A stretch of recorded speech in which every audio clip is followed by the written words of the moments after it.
Assalamualaikum warahmatullahi wabarakatuh. Materi penurunan tekanan uap kelas 12.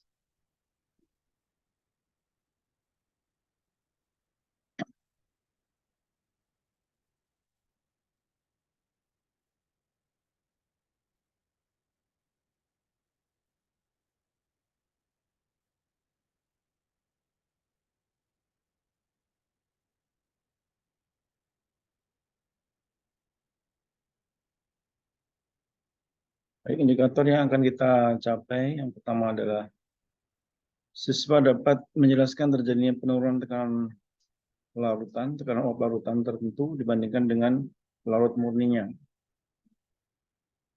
Yang kedua, peserta didik dapat menghitung tekanan uap dari suatu larutan. Kita lihat gambar berikut. Nah, ini adalah gambar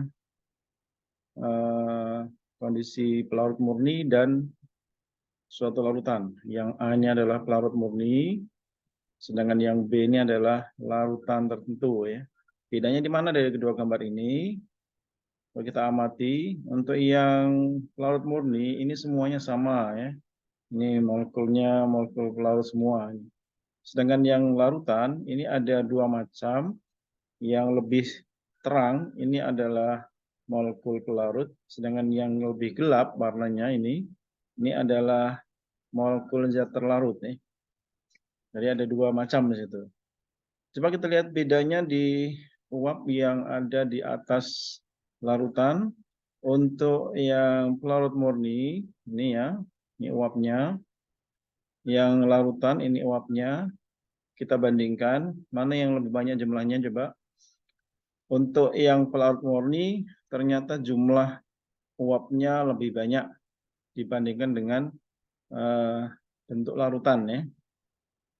Dengan demikian, karena uapnya lebih banyak, tentunya tekanan uapnya juga lebih besar dibandingkan dengan yang lautan. Jadi terjadi penurunan tekanan uap untuk larutan jika dibandingkan dengan tekanan uap pelarut murninya. Ya, karena dilihat dari kedua gambar ini ya.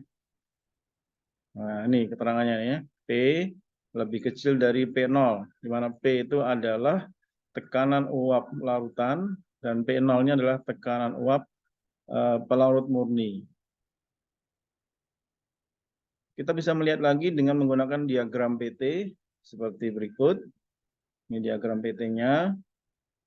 Yang hitam ini adalah garis untuk pelarut murni. Ya. Garis perubahan fasa untuk pelarut murni. Ada 3 fasa di sini, fase padat, fase cair, dan fase gas. Dari garis yang ini adalah garis yang menunjukkan perubahan dari fasa cair menjadi gas. Nah, yang dari sini, garis ini menunjukkan perubahan dari fasa padat menjadi cair atau sebaliknya.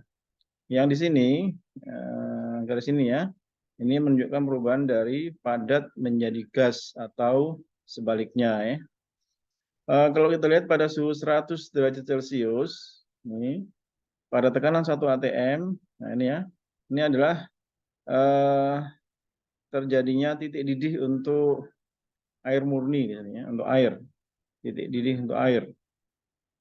Pada suhu 100 derajat Celcius, tekanan 1 atm. Ini untuk pelarut murni ya. Sekarang untuk larutannya, karena ada pengaruh dari zat terlarut tadi, ternyata terjadi perubahan. Nah, ini perubahannya ya. Dari 1 atm tadi, ternyata tekanannya berkurang. Ini dilihat dari ekstrapolasi, ini tekanannya di bawah 1 atm. Dengan demikian, kita nyatakan terjadi penurunan, ya, penurunan tekanan uap ya, untuk larutan dibandingkan dengan larut murninya. Bukan untuk kondisi yang sama. Di sini ternyata suhunya sama, dan terjadi perubahan di tekanannya karena suhunya sama tadi ya. Jadi terjadi penurunan tekanan uap larutan ya dibandingkan dengan pelarut murninya. Selisih antara tekanan uap pelarut murni dengan tekanan uap larutan dapat dituliskan sebagai berikut. Delta P sama dengan P0 min P. Delta P ini adalah penurunan tekanan uapnya, P0 untuk tekanan uap larut murni, dan P ini adalah tekanan uap larutan. Menurut Francois Rolle, bahwa tekanan uap larutan atau P sama dengan tekanan uap larut murni atau P0 dikalikan dengan fraksi mol pelarut atau XP. Jadi P sama dengan XP kali P0. Karena XP sama dengan 1 dikurangi XT, maka diubah rumusnya menjadi P sama dengan 1 min XT kali P0. Ini kan sama dengan P0 kali XT P0 ya. Oke, jadi P sama dengan P0 min XT P0. P0 min P sama dengan min ini, min XT kali P0. Mana ada minnya? Min XT kali P0. Jadi ujung-ujungnya delta P sama dengan XT kali P0. Jadi kita cukup rumus akhirnya ini aja ya. Nah, ini rumus awalnya, rumus pertamanya.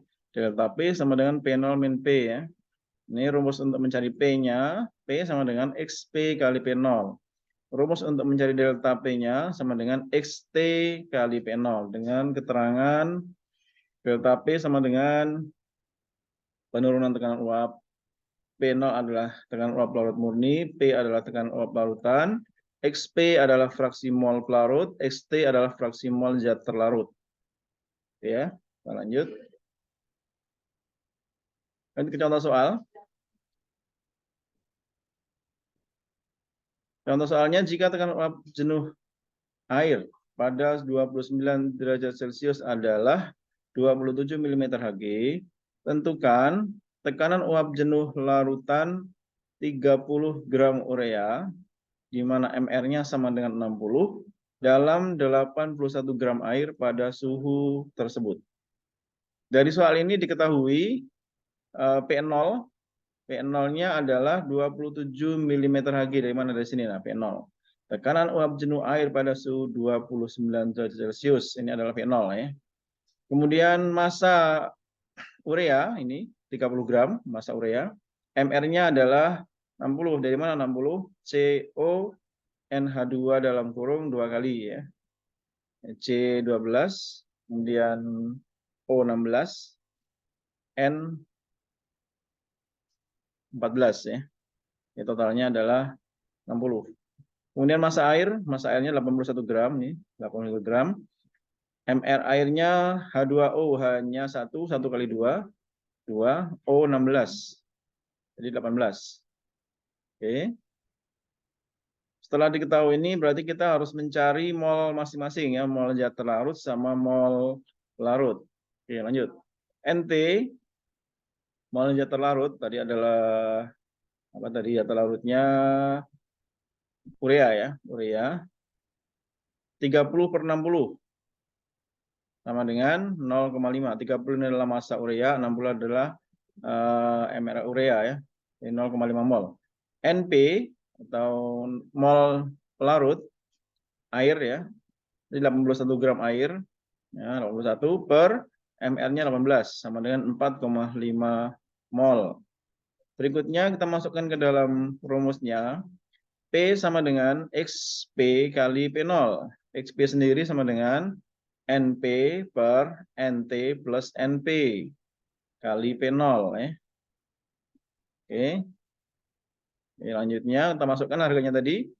NP-nya, NT-nya tadi, NP ya di atas NP 4,5 per NT plus NP 0,5 plus 4,5. Oke. Kali P0-nya 27 mm Hg. Oke, lanjutnya ini P sama dengan 4,5 mol per 5 mol kali 27 mm Hg. Hasilnya P sama dengan 23 mm Hg. Nah, mudah kan? Ternyata itulah hasilnya. P-nya 23 mm, 24,3 mm Hg. Nah, ini kita harus bisa melihat kira-kira hasilnya cukup sesuai atau tidak. Kalau pertanyaannya adalah P, kita bandingkan antara P dengan P0-nya tadi. Ini 27, ini 24. Jadi cukup sesuai ini. Tidak terlalu besar ya. Nah, tapi kalau delta itu biasanya lebih kecil. Kecil dibandingkan dengan P0-nya tadi. Jadi kalau jaraknya itu harusnya jauh antara penurunannya dengan P0-nya ya. Sedangkan ini kan cukup dekat jaraknya. Ini pas nih ya. Kalau misalkan hasilnya 2,43 ini, berarti kita harus cek ulang, barangkali jawaban kita kurang pas ya. Jadi kita tinggal kecermatan dalam menggunakan rumus. Demikian pembahasan kita tentang penurunan tegangan uap. Terima kasih atas perhatiannya. Sampai jumpa di lain kesempatan, di lain materi. Assalamualaikum warahmatullahi wabarakatuh.